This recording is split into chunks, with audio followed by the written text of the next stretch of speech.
first of all, had you ever been on television before you did the TV show? So when I did the radio, I was on Johnny Carson, and I said to Johnny Carson, I didn't tell the producer that I would do that. I said to Johnny Carson, Mr. Carson, you are responsible for the problems Americans have in their bedroom. And Johnny Carson said, me? How come? I said, because they stay up to watch you and then they are too tired. He loved me. He made a wig, looking like a blonde wig. He made little feet. He mimicked me many times. He also had a little stool made for me. So when I came, there was a little stool pulled out from the chair. And that was when I did the radio. I was many times later on David Letterman. It's David Letterman who introduced me to college campuses. Right. Because in those years, the kids on the college campuses stayed up to watch him. How did you feel when you were being lampooned? You know, it's very interesting. It wasn't so often. When it's in good taste, I laughed. Once they asked me, many years ago, to host, I thought of it now because of Betty White, to host the Saturday Night Live. And I said no, because I said, I don't have a week to rehearse every single day. I'm teaching, I'm writing, I have a private practice. I can't be in California for a week. So, no, it's not in California. It's actually here. Yeah. In any case, I didn't want to give a week. Yeah. So the same thing was with California. I once did with Silverman, Freddie Silverman. I did a pilot, and I did not really want that to work. Even so, I had a little bit of a romantic interest in there. So with the dean of the faculty, but that was, it's called Dr. Ruth's house. So. How did that, I mean, where you were jumping ahead, but let's hear about that. How did that end up happening? I don't know. Fred Silverman saw me someplace and said that he actually would entertain. So somebody wrote, I know exactly who it was. He wrote a script, Dr. Ruth's house, and I was like a widow and having students live in my house. We did the best in its time slot of 3 pilots. But then the 2 partners of him, he wanted to do it. The 2 partners didn't want to give the chips that they have with ABC or who knows what. Yeah, but you say you wanted it to not work. I really didn't. I had a good time doing it. I still have the duffel coat. I had a good time being 10 days in California at the Beverly Hills Hotel. Right. With the driver, the whole thing. But I thought, that's not really for me. Why do you think the network didn't end up picking up the show? I tell you that Fred Silverman had 2 partners who had some chips with ABC, I see, okay. But they didn't want to pay those. Okay. Back to your first television show, which was called Dr. Ruth. A couple of things. How was it different than the radio show that you were doing? Mm-hmm. Well, first of all, suddenly I got clothes for free. They went to Saks Fifth Avenue. I only had to call and say what I want. I didn't even have to go. I got makeup, which I don't use any makeup. But for television, I understood with all of the lights, there was makeup, and there was a limousine, there was a car, and then we went for dinner. I said, not bad. However... How about the format of the show? The format of the show. Yeah. I would never have real people talking about their problems in all of my shows. In hundreds of shows, I had actors and actresses. We assigned them a problem. For example, we assigned for you, you come home, you find your wife in bed with another man. John Lolos, my television producer, with whom I did many television shows, rehearsed with the actors. They came, I didn't rehearse. I'm Dr. Ruth Westheimer, as if the couple comes to me for advice. We played that, and afterwards I could say, you did that beautifully. You really played that very well. You got paid, and I could sleep at night. I never had real people talking about, I would never do a reality television. Because who is there to pick up the pieces afterwards? I'm a psychologist. But I talk about everything under the sun, but with actors and actresses, or real actors in Hollywood. They love to come to my show because we had a nice atmosphere. It was always fun. I could talk about the role they played. I could talk even about some personal things, but not really probing into some problems. So I could talk about some marital difficulties. You know, I know very well where that line is. So I would have never exploited. And on radio, when people said therapy on radio, no way, nobody can do therapy on radio. All you can do on radio is to give good advice. Mm-hmm. So when somebody said psychosexual therapy, that you can only do in your office with the door closed. But the show itself, when did it air, the first one? Was it a weekly? Was it every night? The first one, I think, was every day. It was Channel 5. Daytime or nighttime? And I think it was daytime. Interesting. In the morning. And then we try it a few times at night, and the ratings were fantastic. Mm-hmm. But then Kluge, for his own reasons, canceled it. Then I went on Lifetime. Lifetime at the time was formed out of a health network together with ABC and ABC, the health network, and they became Lifetime, but there's one Miss Hearst. Around the same time, you had a book. Your first book came out, Dr. Ruth's Guide to Good Sex. Yeah. How did that expand your audience? That was fantastic. Tell us about it. Because, first of all, then Pierre Lehoux came into the picture because he worked with either public relations. I call him my Minister of Communications. He worked with a small PR firm who sent him to interview me on about the radio program. He said, "Can you come? I want to do an interview." I said, "Okay." I loved it because he was working in a little kitchen. And within a week, the Daily News had a story on me. And I thought, that's the end of my academic career, the Daily News. But the guy who did the story was a Harvard journalist. A week later, I was the front page of the Wall Street Journal, the second section, on a Friday when people take it home. And then came the New York Times. Then came Warner Books and said, "We want to do a book."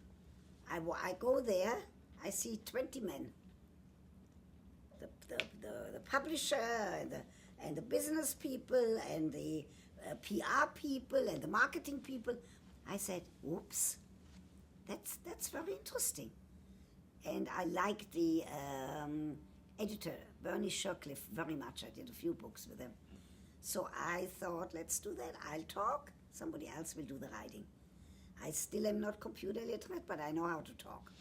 So after that... Before we go further, you brought up the Wall Street Journal, who had actually once called your voice a cross between Henry Kissinger and Minnie Mouse. Were you flattered? Were you amused? I tell you what, Minnie Mouse I wasn't so crazy about, but Henry Kissinger I liked very much. Okay. And you know, all of those things when they called me like funny names, yeah. I say, that's the price you pay for being Dr. Ruth. So it hasn't offended you, it hasn't insulted you, good. You were starting to say something. No, what I wanted to say is with the books, never would I have believed, we are now 2010, that I would have 32 books in my name. Because one after the other, I said, okay, if I do this, I have to do one for young people. I have to do one for children. I have to do one for grandparents about children. I come up with ideas. I talk well, as you hear.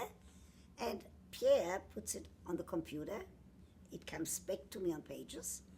I sometimes say, that's not how I want to say it. and the book is done. How have the books differed? They're basically my voice. The emphasis has differed. For example, the one I did now, Sex Over 50, or anything that has to do with grandparenthood that was not on sex, about the issue of grandparenthood, addresses a different population. But basically my voice of scientifically correct information, but in a readable way, is the same. Now I tell you about Sex for Dummies. Exactly 12 years ago, they called me. They only had the dummy computer books. I love this book. They only had the computer books. I said no. When they called, they said to Pierre, the dummies book's called. I said, I don't talk to dummies. I talk to intelligent people. I go to universities. I talk on television. I don't talk to dummies. They called 10 times. I said, okay, I have an obligation to see what's that all about. I go to Barnes & Noble. I look at Windows for Dummies. I look inside. I see those little icons here of, danger, or Dr. Ruth says. I said, within a split second, absolutely I do it. Because, see that? Those little icons here, danger points. Can you see that? I say I do it because I can talk about sexually transmitted diseases. I can talk about premature ejaculation.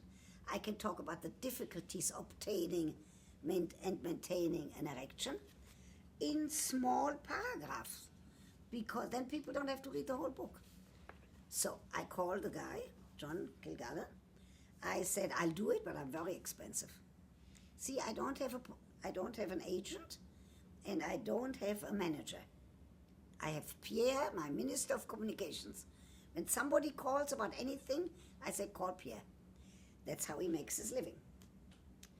So I said, I'll do it. And boy, am I glad I did. Third edition, 28 languages, which is something that shows you the need of this sexuality education. It's not just because the way I do it, but it shows you across the globe. I held it over my head in front of the Kremlin in Moscow, and I had to pinch myself. I had to say, look at that, this little refugee out of Nazi Germany in front of the Kremlin holding Sex for Dummies in Russian. So the combination of my getting pleasure out of teaching, I know that if you use a condom, I am partly responsible that you don't get an unintended pregnancy, and all of the other issues in so many different languages. It's wonderful. Speaking of condoms, as a segue, you were already doing your TV show when the AIDS crisis pretty much hit the media. How did that affect your work? I tell you what, when I started the radio in 81, I did the radio from 81 to 91. Right. I didn't know about AIDS. In my first book, Dr. Ruth's Guide to Good Sex, not a word about AIDS. There is something about a urologist that I'm quoting, and I'm saying, do you want to say it that way? He said, yes, that there is something that didn't even have a name yet. Then it came on the scene very fast. I have participated with Elizabeth Taylor and with with Matilda Grimm, with many people, many fundraisers. I still participate with fundraisers, but the real idea, the real knowledge about AIDS was not available. But of course, at a certain point it was. And did you incorporate it into your? I certainly said, I continuously said, right. How can I tell you something else there? I'm the first, I was, not anymore, the first heterosexual therapist at a homosexual clinic. Means a clinic in New York that was frequented mostly by homosexuals, men. Which clinic was this? The Institute for Human Identity, Charles Silverstein.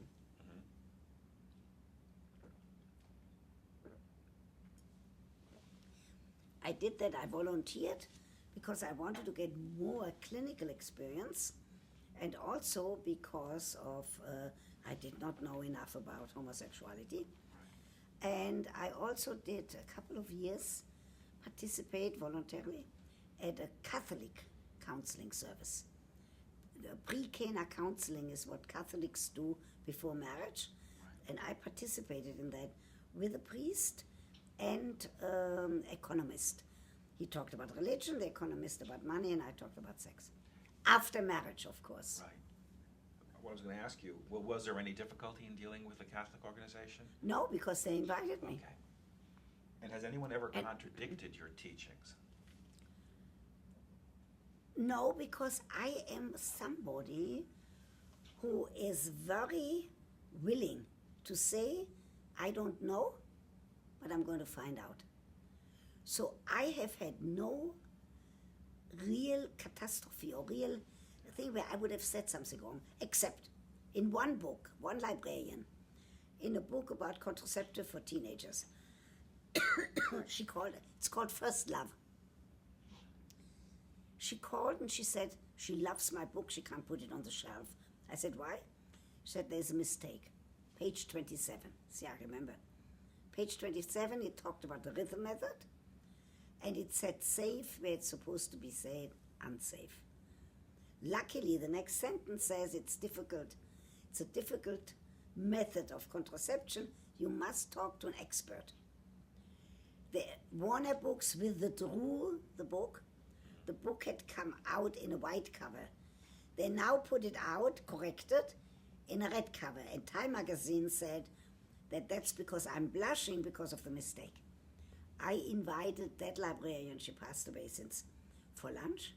I gave a free talk to her group in New Jersey, to all of the librarians, to single her out and to tell her thank you.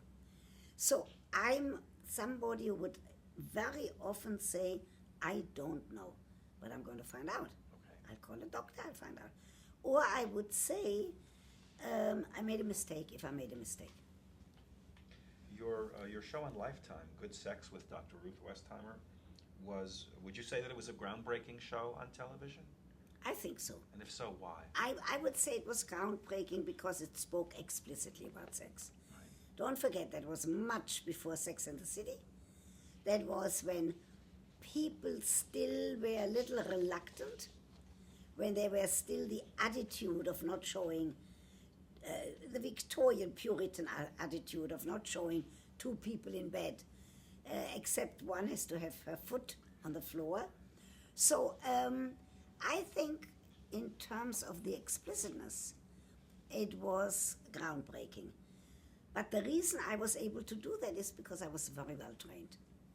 Were there specific challenges that were different in doing the television show? Like you had mentioned reenactments before.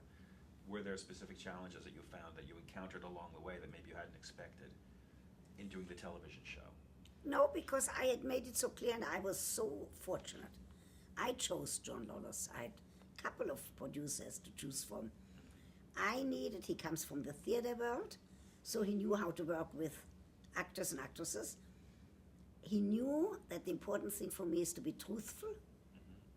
And so that word truth was important. And that I would not ask personal questions.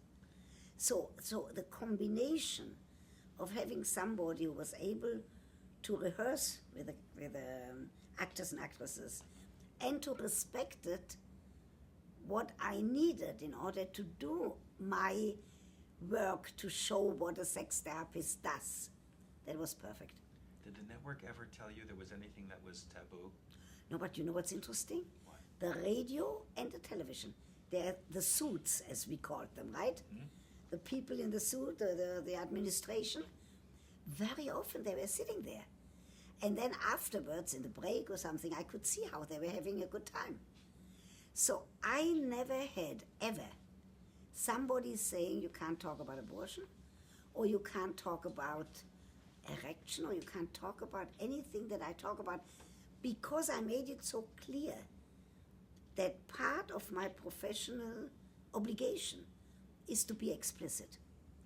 So they must not have had any problems either, because otherwise it wouldn't have been on the air for so long. Every time when it went towards the end of those 15 weeks, I already went to the suits myself. I said, okay, what do we do next? You know, I didn't wait for them. I came with the idea, what do we do next? So no one ever said to you, please don't talk about this, please don't talk about that. How about the vocabulary that you developed and used on your programs to use to describe sexual terms? Did you ever find that you had to use euphemisms? No, because here again, first of all, we always did a disclaimer that this is sexually explicit material, so that parents at home should know that, and they should use discretion. But I would not use euphemism, because with my belief in how sexuality has to be taught, or how sexual problems have to be treated, it would not have worked with euphemisms. It just would not have worked. It would have been like a teaser. I didn't want to be a teaser. I wanted to be a psychosexual. I always use that word psychology also, not just the sex therapist. Psychosexual therapist, because what it implies is the relationship. Even when I talk about masturbation, even when I talk about the myth of masturbation, I still wanted to have it in that framework of talking explicitly. And you spoke explicitly on a bunch of different shows. You did several different TV shows throughout the 80s with different formats. Did you have a favorite among all of those? Was there a favorite show, do you recall? No, you know what I liked? The variety. Once we did a show for young people called What's Up, Doc? And then we did one, I once did for PBS with David Hartman about grandparenthood. What I liked is the variety, so that I shouldn't be bored. If I would have been bored answering the same questions, whatever it is, homosexuality, of lesbians, whatever it is, of difficulties in sexual activity, of pain during intercourse, if I would have gotten bored, you would have known it, because that camera would show it. So I'm fortunate that I did never get bored, even if the questions were the same. So you've heard certain questions probably innumerable times. It never gets old for you. It doesn't get old because of the importance to put that question into the relationship. And every relationship is a little different. That's true. Otherwise, it would get boring. It would, and then you would hear that. If I would get bored by a question, you would know it. Yeah. You had a syndicated series called Ask Dr. Ruth. How did it feel to know that your message was going out to a worldwide audience? Fantastic. First of all, I did one in Hebrew in Israel for a whole series. I did one from New York in French. And I loved it because the French edited in such a way people thought I'm sitting in Paris. And then the syndicated one went on the Sky Channel. So when I visited Hong Kong in the market, they pointed at me and they said, here's Dr. Ruth, in Chinese. So I loved it. Then I went on a book tour in Australia. I have not been to South Africa. I will still have to go. Okay. But I thought it was wonderful that when I did in Germany. Even now, when I go to Germany to the Frankfurt Book Fair, I go on television. And I did one in Switzerland. I did all over. And how was your approach different when you would talk to teenagers who would ask you for advice? Was it different than... I have one philosophy. When I go to the Renaissance weekend in Charleston every year. It used to be at Hilton Head, where Clinton and all of the Arkansas friends went. I made it a rule. I never give a seminar with adults and teenagers in the same room. When I talk to adults, nobody under 17.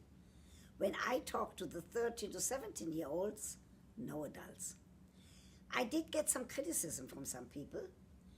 I remember once people said, so how are we going to learn how to do that if you don't let us participate? And I said, I don't have an answer, but I'm not going to talk about orgasm when a mother sits next to her daughter. There are certain things that proves that I'm so aware of my being old-fashioned and a square. Yeah. There are certain limitations. I would never do a sensitivity training. I would never take a group of people and now tell me all about your problems. You want to tell me about my problems? Come to my office.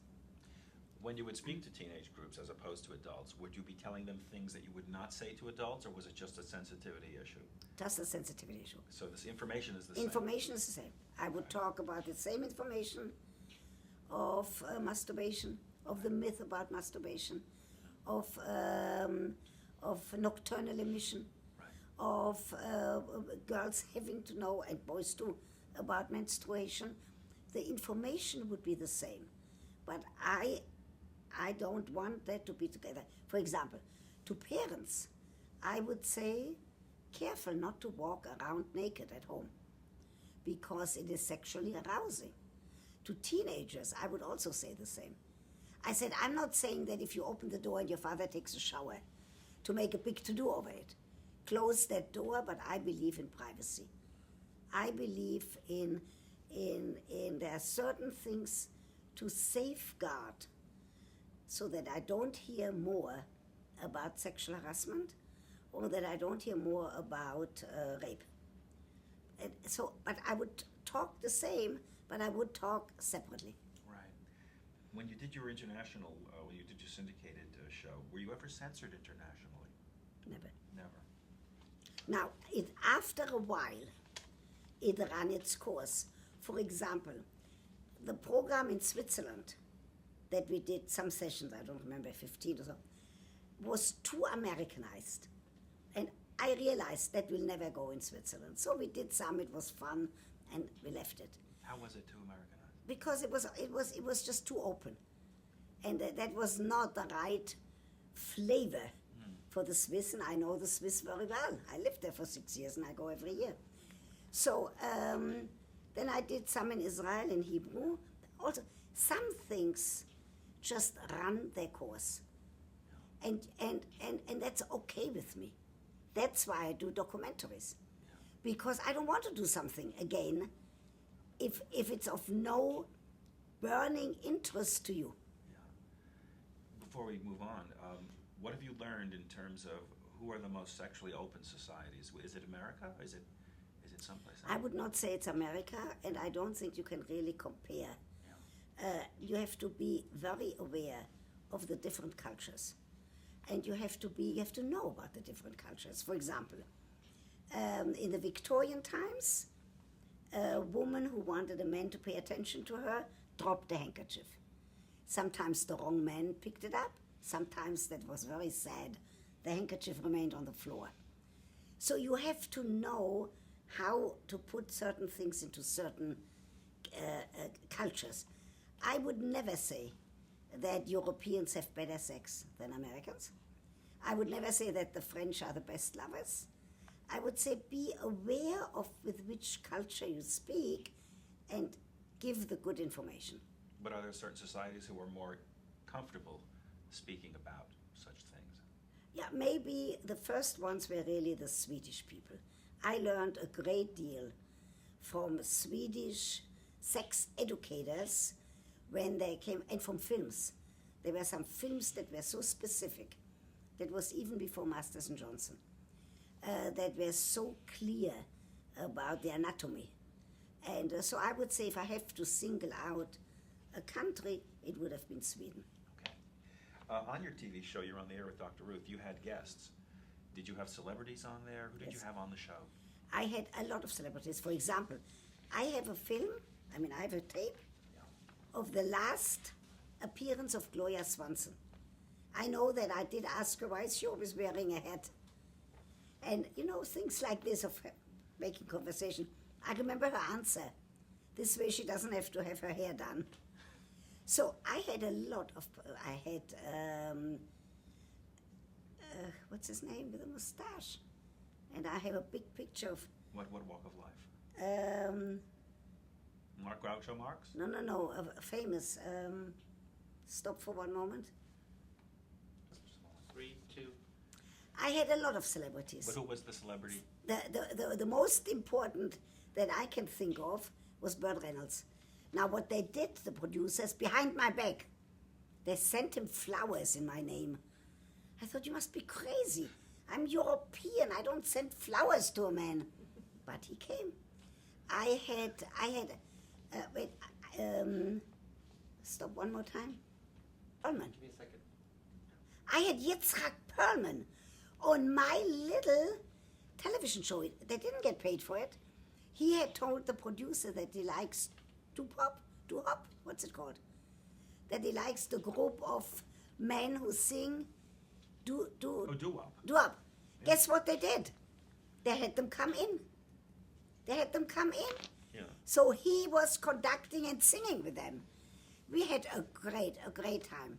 I really have a wonderful series, and I have to find a way of digitalizing them so that they have to be shown again.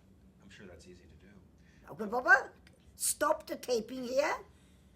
Let's talk right now. I'll give you a name afterwards. Okay. Your last show on TV, You're on the Air with Dr. Ruth, went off the air in 1991, and you moved into a different phase of your career. Why did the last show go off the air? I think it just ran its course. I think that Lifetime at the time had a new management, and I think they just wanted to do other things. And on the one hand, I said, I would have liked to do some more. On the other hand, I said, wonderful. I go on to other things. I could not have done my 6 years Princeton and Yale and so many other books if I still had done more television shows. Yeah. On the one hand, I said, it's too bad. On the other hand, I said, fantastic. I go on to other things. One of the other things you did was a guest appearance on a show called Quantum Leap. I did. The last episode. Tell us about that. And this guy had the same dress like me. And I have to tell you that I still see people telling me that I was on Quantum Leap. I had no idea about that show. I watch very little television. But they told me that he's famous. What's his name? Was Scott Bakula. Yes. Yeah. That he's famous and he wants me. And I said, all right. So I did it. I don't know what I did there. I do know I was a therapist analyzing him. And he wore the same dress like me. I thought, lots of fun. Goodbye. Let me do my other stuff. And now I've been on a couple of times on the Doctor's Show. And they flew me to Los Angeles. I taped. I gave them very good ratings. I like those 4 doctors. They are fun, and at the same time, they give very good information. Right. But the program is in Los Angeles, and if it were here, I would go on more often. I was on quite a number of times on Regis Philbin. I told you before about David Letterman.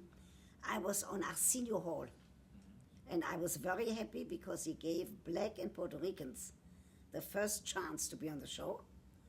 And but I don't sit here and say, nobody calls me, or I would like to do television. I don't want to do a regular television. I would do appearances if I have something to say, but I don't want to be on a regular television show. But because of all your television work, pretty much, you became a household name and a pop culture icon. How did that make you feel when you first realized that this was the case? And how do you feel today about it? You see, when you say icon, Yeah. When somebody says guru or icon, I'm a little worried because I want you to think about what I suggest or what I say. I don't want to be somebody whom you follow without thinking. because that's not I'm really an educator. And I'm really an educator with a passion. So I want you to hear what I say, to disagree maybe, or to expand on it, but to follow your own way, not like just following somebody. Is there a difference between Dr. Ruth Westheimer and Dr. Ruth? I tell you what the difference is. At the college, at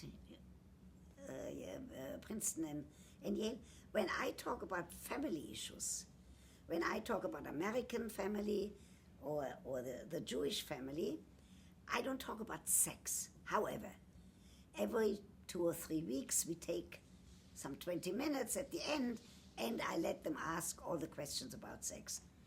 That gives them and me the dimension that I like. On the one hand, I'm very serious. I can be a professor, and I got 3 honorary doctorates now, and I love those. I love walking around. I go to every commencement at Yale and at the Jewish Theological Seminary. I love my doctoral gown.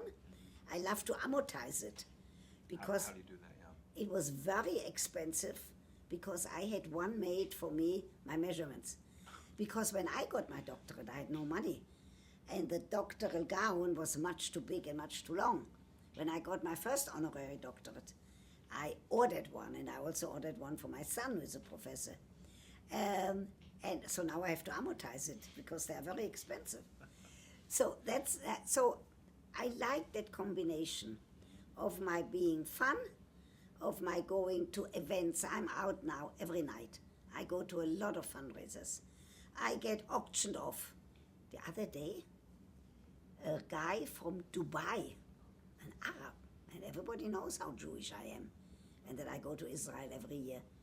An Arab bought me for $17,000 for a benefit for mentoring children around the world. And I had to have dinner with him and his friends. I had a great time. So I use the Dr. Ruth phenomena for very good causes. On the other hand, in my regular life, I'm grandmother. You never see my grandchildren on television, not my children either. I kept my family life very separate from my public persona talking about sex. Sex is depicted on television a lot now. How do you feel about the way it is depicted nowadays? Look, I watch very little television. However, of course I watch Sex and the City. I have to know anything that has to do with sex. I at least have to know what they're doing. I watch the sex, the films, and some of the things make me laugh, and some of them I say, if I were a consultant, I would never permit it. But I don't want to say what. Okay. However, that sex sells.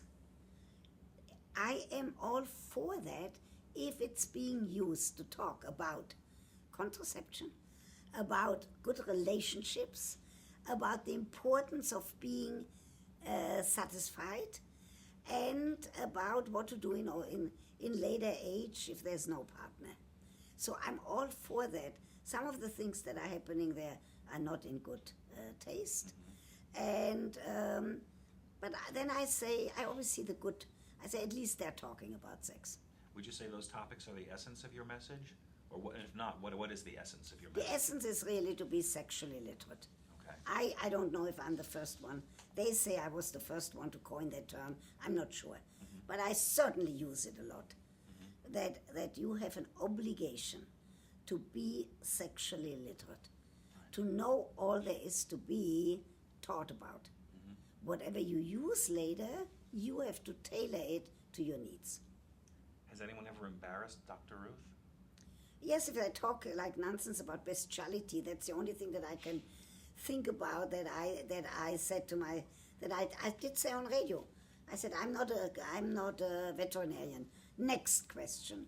So otherwise, any other questions, even the ones that are explicit these days about different positions, I get much more questions now about oral and anal sex than I ever got before.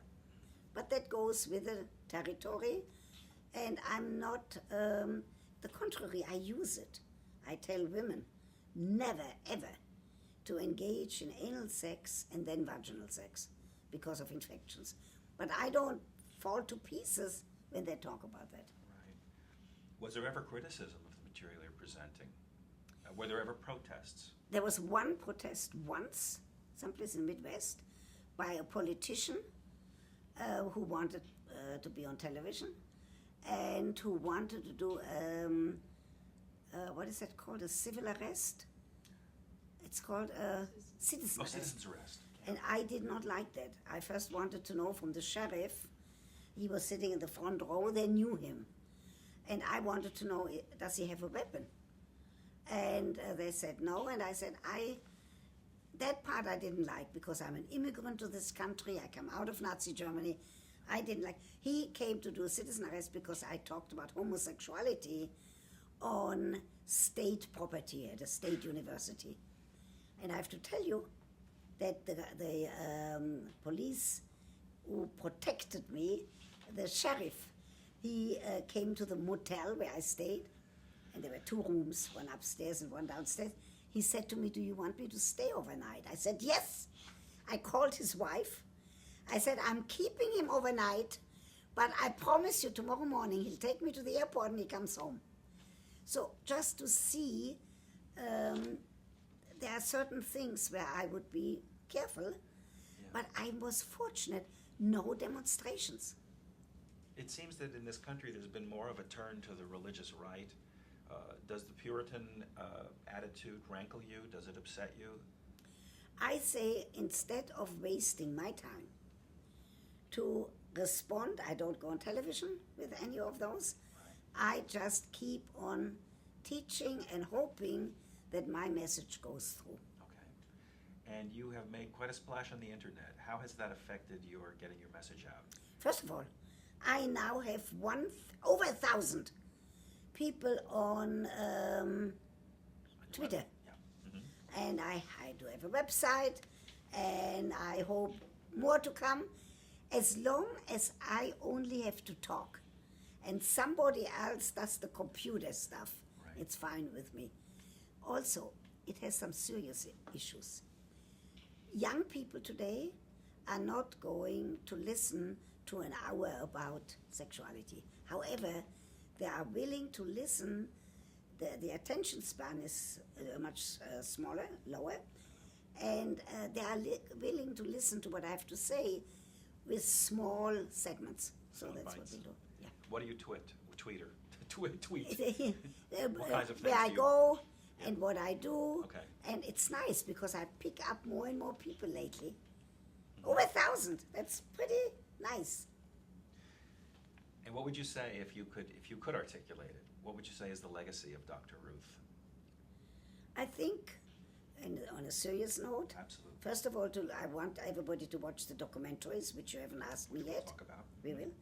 And I would like to be the legacy that here was somebody, an immigrant to this country, by chance alive and not killed by the Nazis, who took very seriously that I have to make a dent in order to justify why I'm alive and so many 6 million are not alive. That this is through talking about sex, I did not know. So I'm very pleased that I can say I certainly made a difference in terms of telling everybody to be sexually literate. Okay. And in terms of the documentaries, you have been executive producing a number of documentaries. Tell us about those. First of all, I did a documentary on the Ethiopian Jews who went from Ethiopia into Israel. Nothing about sex, but all about the courage they had to leave everything, to go to a new country with difficulties, and to start a new life. Mm-hmm. And in my particular case, to say some German Jews could have gone out. There was a time that they could have left, but they didn't believe that anything bad would happen. So it has a message. Then I did one on the family life of the Druze in Israel, because fascinating that from a childhood on, the Druze mother tells her son and the daughter, you can only marry a Druze, otherwise you are excommunicated out of the society. I have a wonderful documentary on that. Then I have a documentary on the Bedouin. I found the first Bedouin gynecologist in the world, and a Bedouin attorney, and some other issues about the Bedouins. It's called Shifting Sands, because the sand is shifting underneath their feet right now as we speak. And now I'm doing a brand new one about the Circassians. The Circassians came from the south of Russia. There actually was like a Holocaust. They were persecuted. The Turks said, come with us to Palestine and be our mercenaries. The British took them over. And today there are 2 villages in the north of Israel where this group of Circassians still live. Interesting, the groom has to go and kidnap the bride on horseback, so we'll reenact that. And also there's the first international conference on the Circassians, because now the Soviet Union has opened the door so they can go back and forth. They're dancers and they're gorgeous people, and I want to find out what is it in their family life, in that structure, that makes them adhere to their religion, because there are Muslims but not Arabs, and they are, for some reason which I don't know yet, they are loyal to Israel, and for some reason they are very gifted in police work and in prison guard work. When I come back, I will know why. Do you find that the documentaries are an outlet for your other interests? Yes. I tell you why I love documentaries. It's difficult to raise money, but I'll get it together. But I like it because it's short time. I would not want to do films. In the summer I go, I film, it's being edited, and by the time in the fall or next spring when I'm going to the university, I have a new film. Then I'm going to have 6 films with booklets attached to them and make it into a whole set. And that is going to be wonderful. Do you still see patients? I do see some. I have an office, but I don't see many, and there is a reason for that. I do some consultation because I have done that, and I think that other people should do it, and there's another reason. My particular expertise is not reimbursed by any insurance, and I need people to go where they can be reimbursed. So I do some consultation, I give some advice where to go. I see a few people, but little. Is it still satisfying to do the product? Yes, because I never want to lose that personal touch. Right. And now you promised to tell us about the pin that you're wearing. Okay, so one of the books that I did is called Musically Speaking, not Sexually Speaking, A Life Through Song.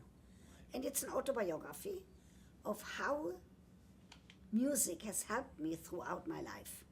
Coming out of Germany, the children books, the children's songs, in Switzerland, the Swiss patriotic songs, in France, Edith Piaf with her songs, and then before that in Palestine, the enthusiastic working in the fields songs. So I'm showing, and I like classical music, and I'm really showing how music can affect your life, and then I'm giving a message. I say to you, cut a disc with the music, a DVD, with the music of your life for your family. Talk about your life and which songs your mother, your grandmother sang to you, and this will be like a legacy of the music in your life, and everybody today can do that. You young people have all of the equipment. So I did the Musically Speaking book with a professor, with somebody from University of Pennsylvania Press, Jerry Singerman. I now did a DVD with the Zamir Choral about this book, and I talked there with Theo Bickel, Tom Chapin. The tape is being sold. The money goes into a scholarship for children who sing with the choir. So this is wonderful. It's even, I'm on the board of directors. I didn't tell you that. I was 11 years the president of the Washington Heights Y. Never missed a board meeting. Sometimes I had to tell the director, switch the date, I made a mistake. I'm still on the board there, and I'm on the board of the Museum of Jewish Heritage. And they're selling in the store there the Musically Speaking and the DVD, and the money goes for scholarship. Are you coming out of the closet now about your secret passion? Have you always wanted to sing? I thought I sing awful. You don't want me to sing. But I have never realized, until I did this book and the DVD, I never realized how, I go to many concerts, I go to Lincoln Center, I didn't realize how important music really was in my life to console me about some of the difficulties that I had to undergo. Right. And you promised also to tell us about the dollhouses. Okay. Please. Oh boy, very good. Well, So, just got to remind yourself. very good. The dollhouses, Yes. 2 dollhouses that a professor of sociology, a good friend of mine, built for me. And then I have a few other rooms. The reason I love still to play around is because I had no control over my life. I lost my parents, my grandparents, and the grandmother that lived with us and the other grandparents at a very early age, and had no control over anything that had to do with living. But I have control over the dollhouse. I can make the parents move here and the parents move there, and I have some little dolls. I have a little doll from Switzerland that's an antique. I can take her out of her crib and put her back in her crib. I just have control over those houses. How often do you move them? Not too often. I don't have much time because I'm out every night, but I look at them and I smile. So I have pleasure from them. And one last question. How would you like to be remembered? I knew he would ask that. Have He to ask waited it. 3 hours, Have and to ask it. I want to be remembered as somebody, a good conversationalist, somebody who made a difference in this world. Not only because of talking about sex, but because of showing that out of a terrible happening, you can try to make something out of your life, to make an impact for others. Right. Thank you How so did much. I know that he would put that on? We have to ask. That. Okay. But thank you so much How for many doing hours this. did I talk? Oh, Oh, my 2 God. hours. Huh? 2 hours? 2 hours. 3? No, 2. 2. It feels like 3, but 2.